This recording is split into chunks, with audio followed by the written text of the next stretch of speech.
খবৰ আশা কৰোঁ সকলো ভালেই নিশ্চয় ভালে থাকক সুস্থ থাকক দিনটো সকলোৱে শুভ হওক আৰু মই পূবালী আকৌ এটা নতুন ভিডিঅ'ৰ সৈতে পূবালী ব্লগলৈ সকলোকে স্বাগতম জনালোঁ আৰু আজিও আপোনালোকৰ মাজলৈ আকৌ এটা ৰেচিপি লৈ আহিছোঁ কচু আৰু মাছৰ ৰেচিপি হয়তো সকলোৱে বনাই খায়েই আৰু মইনো কেনেদৰে বনালোঁ সেইখিনি জানিবৰ কাৰণে আপোনালোকে ভিডিঅ'টো শেষলৈকে চাব লাগিব আৰু যদিহে আপোনালোকৰ ভাল লাগে ভিডিঅ'টো লাইক কমেণ্ট আৰু ছাবস্ক্ৰাইব কৰি দিব শ্বেয়াৰ কৰি দিব ঠিক আছে বলক বেছি দেৰি নকৰি তেতিয়াহ'লে ভিডিঅ'টো আৰম্ভ কৰোঁ নীল কচু বনাবৰ কাৰণে মই এইখিনি ৰেডি কৰি লৈছোঁ এইটো হৈছে মাছৰ মাথা আৰু এইখিনি হৈছে বগা সৰিয়হ মই পটাত পিচি লৈছোঁ আৰু এইখিনি জিৰা পিচি লৈছোঁ আৰু এইফালে আছে আদা ৰহুন আৰু এইফালে দুটা পিঁয়াজ আৰু 4টা কেঁচা জ্বালা আৰু 2টা তেজপাত এইখিনি সামগ্ৰী মই নীল কচু বনাম আৰু এইখিনি মই ৰেডি কৰি লৈছোঁ আপোনালোকে চাই থাকিব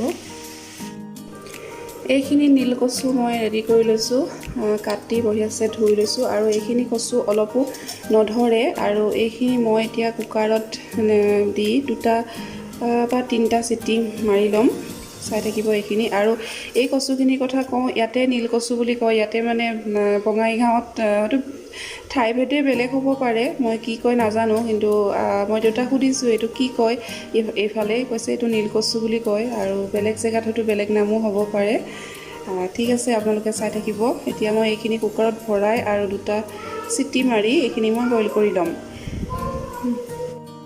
এইখিনি মই কুকাৰত বহাই দিছোঁ চিটি মাৰিবৰ কাৰণে এইখিনি চিটি মৰা মানে বলক এইবাৰ আমাৰ গুণগুণ তাক খেলিব দি আহিছোঁ কি কৰিছে একবাৰ চাই আহোঁগৈ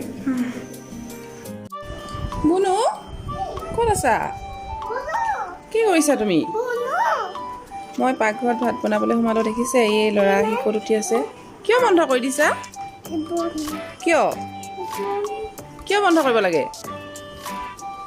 কিয় বন্ধ কৰিছানো কোৱাচোন তুমি কিয় কিয় বন্ধ কৰি দিছা গৰম উঠিছে সেইকাৰণে অঁ ৰ'দ দিছে অঁ ইমান ৰ'দ ইমান ৰ'দ আহিছে সেইকাৰণে বোলে খিৰিকী বন্ধ কৰি থৈ আহিছে অঁ মই গান লগাই থৈছোঁ মোবাইল চাই থাকিব লাগে মই গান লগাই থৈছোঁ গান চাই থাকিব লাগে টিভিত বইল কৰি লোৱা কচুখিনি এইদৰে মই এটা খৰাহীত কাঢ়ি লৈছোঁ আৰু ইয়াৰ পানীখিনি এইদৰে ভালদৰে ৰাখি দিছোঁ আৰু মই একেখিনি পানীয়ে মই ব্যৱহাৰ কৰিম আৰু এইখিনি কচু বইল নকৰাকৈও বনাব পাৰে বইল নকৰাকৈ বনালে অলপ বেছি টাইম লাগে আৰু বইল কৰি ল'লে ভালদৰে মানে গলি যায় আৰু খাবৰ কাৰণেও বেছি ভাল লাগে আৰু আনফালে গেছত টাৱা পাতি দিছোঁ আৰু তেল দিছোঁ অলপমান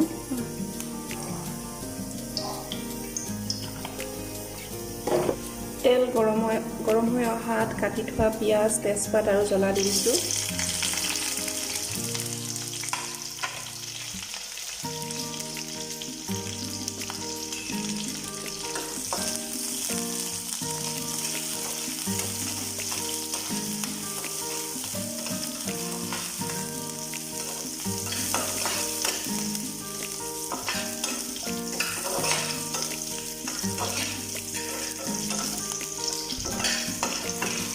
এইখিনি এইদৰে অলপ টাইম ভাজি ল'ব লাগিব যেতিয়ালৈকে পিঁয়াজখিনি ভাজা যায়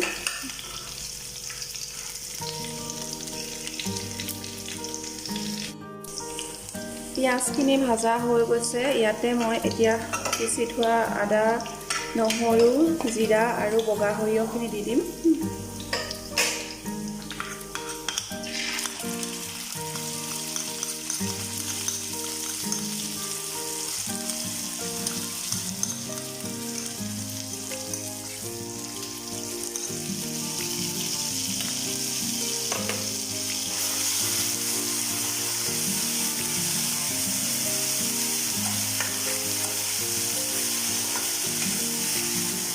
মিডিয়াম ফ্লেমত ৰাখিব আৰু এইখিনি কেঁচা গন্ধ যোৱালৈকে ভাজি ল'ম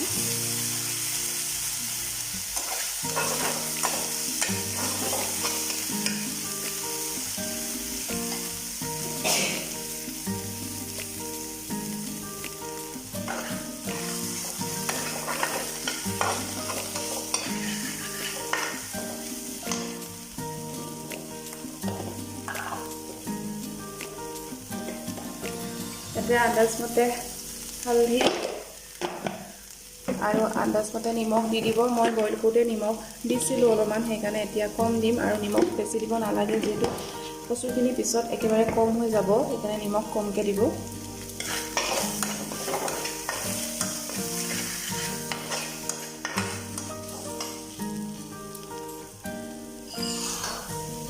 মছলাখিনি যাতে জ্বলি নাযায় তাৰ কাৰণে অকণমান পানী দি দিছোঁ।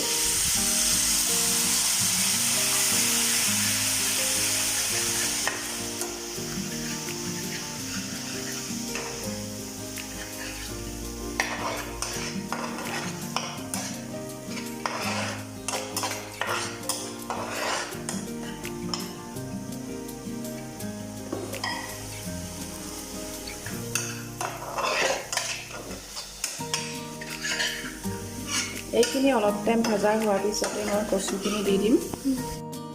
মছলাখিনি ভাজা হৈ গৈছে আৰু মছলাৰ পৰা এতিয়া তেল ওলাই আহিছে, আপোনালোকে দেখিছেই। এইখিনি কেঁচা গন্ধ নাইকিয়া হৈছে আৰু ভালদৰে ভাজা হৈ গৈছে। আৰু ইয়াতে মই এতিয়া বইল কৰি ৰখা কচুখিনি দি দিম।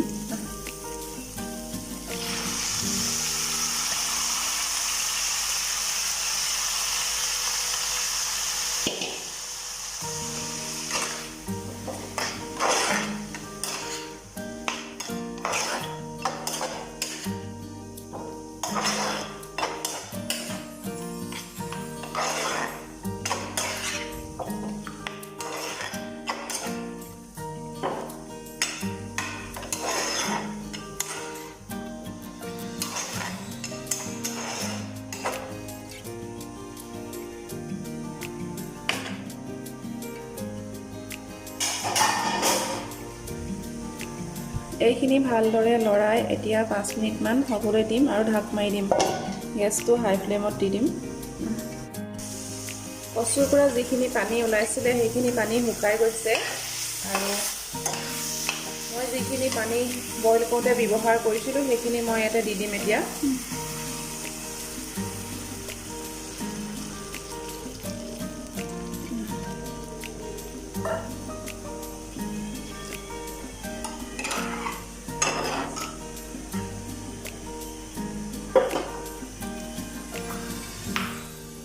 আৰু দি দিম মাছৰ মাথা।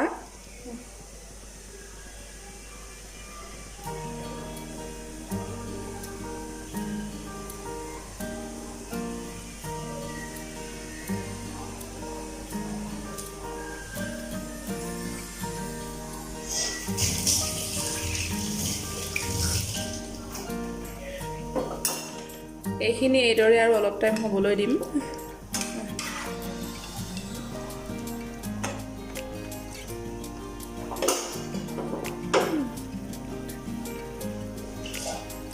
আকৌ ঢাক মাৰি এইদৰে হ'বলৈ দিম। কচু এয়া হৈ আছে, মই একবাৰ লৰাই দিছোঁ। কচু এই পানীখিনি সম্পূৰ্ণৰূপে শুকাই যাব লাগিব।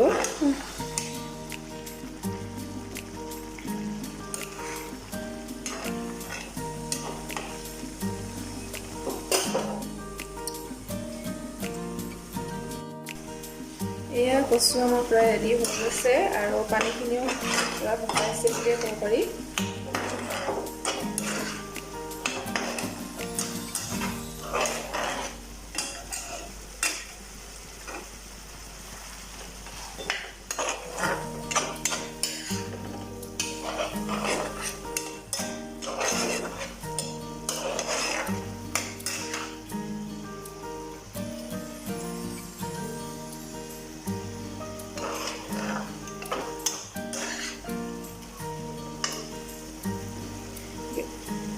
গেছ এতিয়া অফ কৰি দিম।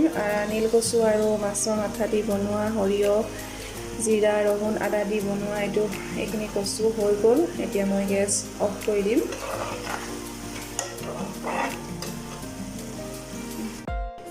এয়া আমাৰ ফাইনেল নীলকচু ৰেডি হৈ গ'ল আৰু দেখিছেনে কিমান সুন্দৰ লাগিছে দেখিবলৈ যিমান ভাল লাগিছে আৰু খাবলৈও ইয়াৰ সোৱাদ বহুত বেছি ভাল লাগে। আপোনালোকে যিসকলে এইদৰে বনাই খাই চাইছে সেইসকলক ক'ব লগা একো নাই, নিশ্চয় টেষ্ট জানে কেনেকুৱা লাগিব। আৰু যিসকলে একবাৰো মই বনোৱাৰ দৰে খাই চোৱা নাই নিশ্চয় একবাৰ ট্ৰাই কৰি চাব।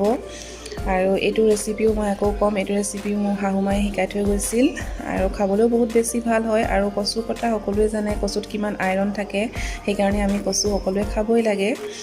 আৰু ঠিক আছে তেতিয়াহ'লে আৰু বেছি দেৰি নকৰোঁ। যদি আপোনালোকৰ ভিডিঅ'টো ভাল লাগিলে like, comment, share and subscribe কৰিব আৰু লগতে থকা বেল আইকনটো প্ৰেছ কৰি অল কৰি ৰাখিব, যাতে সকলোবিলাক ভিডিঅ'ৰ ন'টিফিকেশ্যন আপোনালোকে পাই থাকে আৰু যাতে মই আপোনালোকক সুন্দৰ সুন্দৰ ভিডিঅ' দিব পাৰোঁ আৰু সকলোৱে মৰম দিব, আশীৰ্বাদ দিব। আজি ইমানতে সামৰণি মাৰি আকৌ এটা নতুন ভিডিঅ'ৰ সৈতে লগ পোৱাৰ প্ৰতিশ্ৰুতিৰে মই পূবালীয়ে আজি সকলোলৈকে ধন্যবাদ জনাইছোঁ।